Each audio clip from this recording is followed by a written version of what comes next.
Assalaamu calaykum.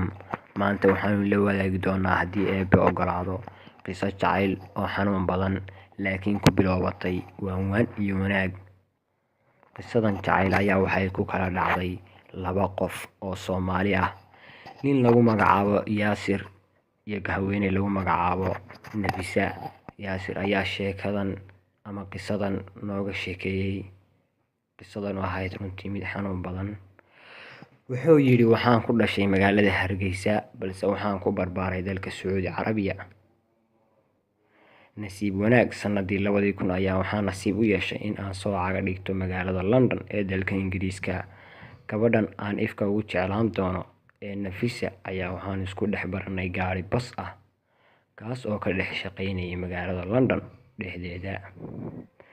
Markii aanu baska isku dhex baranay Nafisa waxaanu kala reebanay ama kala qoranay taleefanadii gacanta ee aanu wadanay. Sanadkuna wuxuu yidhaahday waa 2005. Waxaan bilaabay inaan khadka taleefanka kala xiriiro Nafisa, isla markaana iyada waxay ii arkaysay nin aad u wanaagsan oo waxayba jeclaan jirtay inay ila qaadato waqti badan.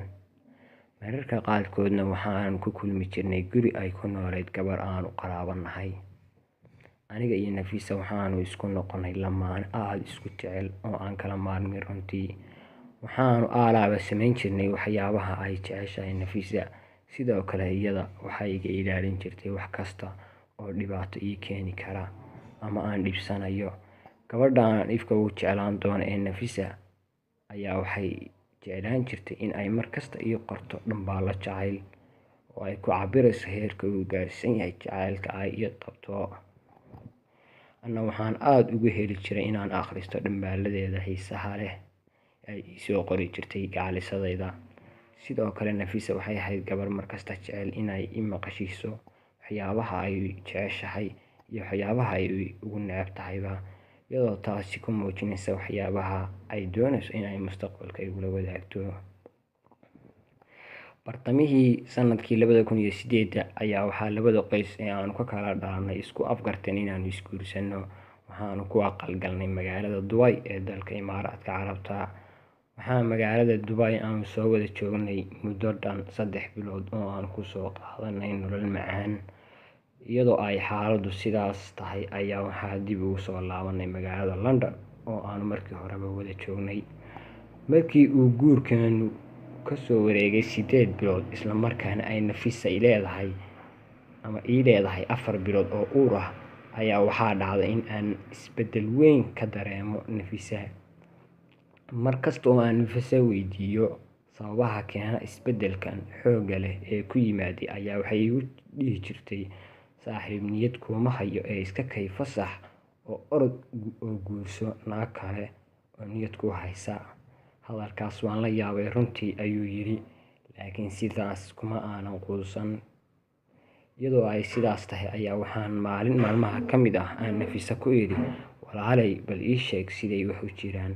Markaas ayaa waxay igu tiri, orod oo la soo baashaal naagta kale ee aad qabto naag kale.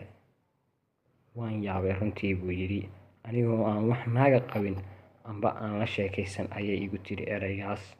Waxaana igu soo yaraaday adduunkii oo dhan, ayuu yidhi Yaasir.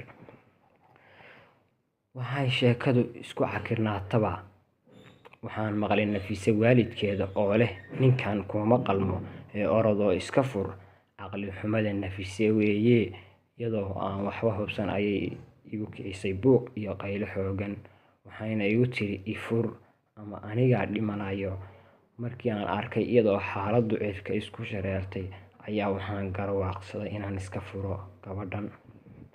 Muddo kadib waxaan maqlay in Nafisa ay igu soo diri jireen qoyskooda ay ka dhalatay. Ilaa haddase ma aqaan sababta keentay in Nafisa qoyskeeda ay igu soo diraan gabadhooda. Laakiin waxay ahaataba, waalidiinta Soomaaliyeed iyadoo ay fiican yihiin intooda badani ayaa waxaa haddana jira kuwa dumiya qoysas dhisan.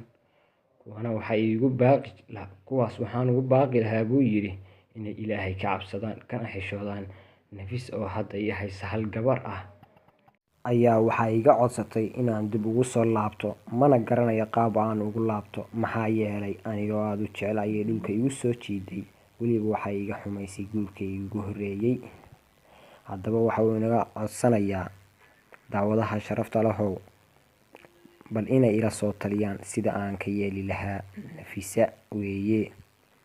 Ma codsigeeda ayaan u tixgeliyaa oo dib ayaan ugu laabtaa, mise waxaan qaataa go-aan adag sida ay iyaba iiga qaadatay go-aan adag oo waan ka cadgoostaa markaygana? Haddaba wixii talo iyo tusaale ah waxaad nagula wadaagi kartaa commentiska hoose. Waxaan filayaa inuu toos u daawan doono ama u akhrisan doono commentiskiina. Mahadsanidin.